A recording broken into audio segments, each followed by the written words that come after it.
your team in 2000 at the U. Okay, Reggie Wayne's on it, right? Santana Moss is on it. Andre Johnson's on it. You're on it. Shockey's on it. Clinton Portis is on it. Ed Reed's on it. I mean, holy crap! What a way for you to enter collegiate football, Jonathan. Yeah, and right? you're still missing a couple guys. You got Dan Morgan, That's right. Buckus winner. We had Clinton Portis. We had Frank Gore. I mean, we had a pretty solid squad. Yeah, I would say so.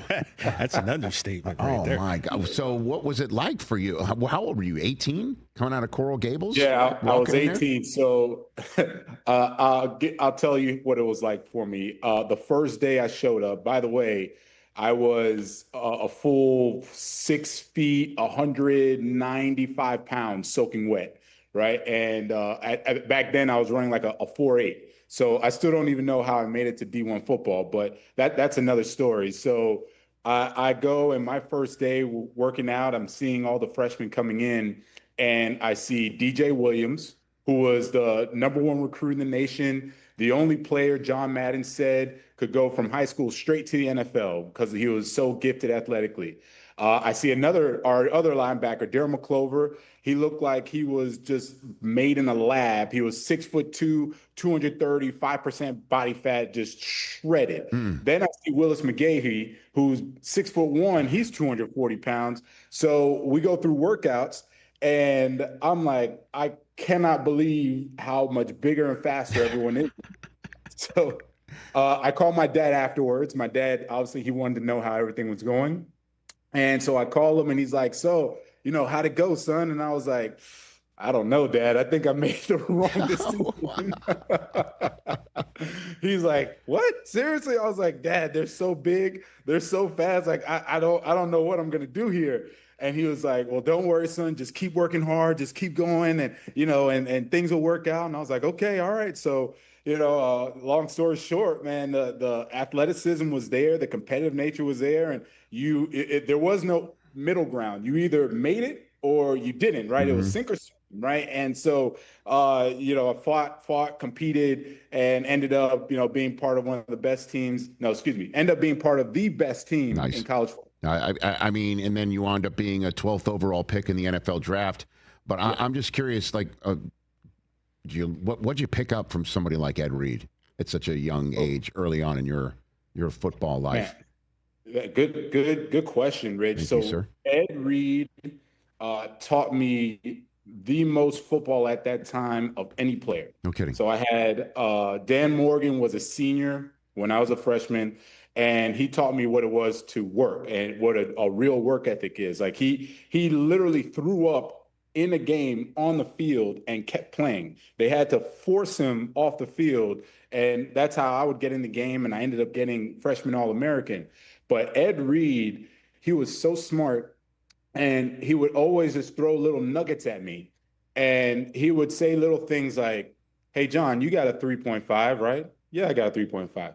Okay. How come you didn't know that formation they were going to run a tight end 7? I was like, I don't know. I'm lost for words, right? And then he's like, come on, man, You're smart. Man, you should know on this formation, that's all they did when you watch film, that he's going to run a 7.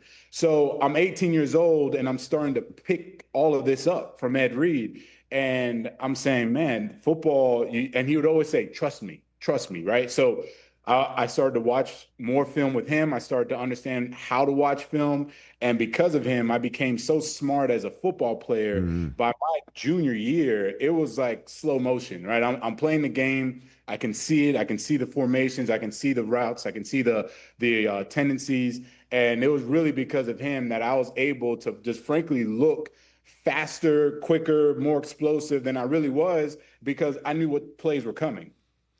Jonathan, when I hosted the NFL 100 all-time team at NFL Films, and I'm there with Chris Collinsworth, and Bill Belichick was one of the analysts as well, the players that would come in and be in-studio guests, some of the all-time greats, right? Brady, Lawrence Taylor, Mean Joe Green, just to name 3, Ray Lewis. And the only player that he invited to come up and be with him at his telestrator for his telestrator segment was Ed Reed. He adored Ed Reed, still does, obviously, for just the fact that it struck me that of all the players that he and Brady were game planning against through all those years, Ed was the one that maybe challenged him the most because he was the smartest and the best. I mean, without a doubt, you know. It's not even close, right? The best, the smartest. Right. And the thing about Ed was that he was very, very relatable. So you wanted to play up to his standards. Like I felt bad as a sophomore. We win the national championship, and I'm feeling bad in certain games because I'm not playing up to his standards. Mm-hmm. And when you have a guy like that who set the example in the film room, set the example on the field, I mean, he was by far the best leader I had been around. Obviously, I can't say the best player. I can say one of the best players because we had so many great ones. But man, we're still good friends today. And he taught me so much football. He is awesome. Awesome guy. I agree. Catch the Rich Eisen Show live weekdays from 12 to 3 p.m. Eastern on Roku Sports Channel in the U.S.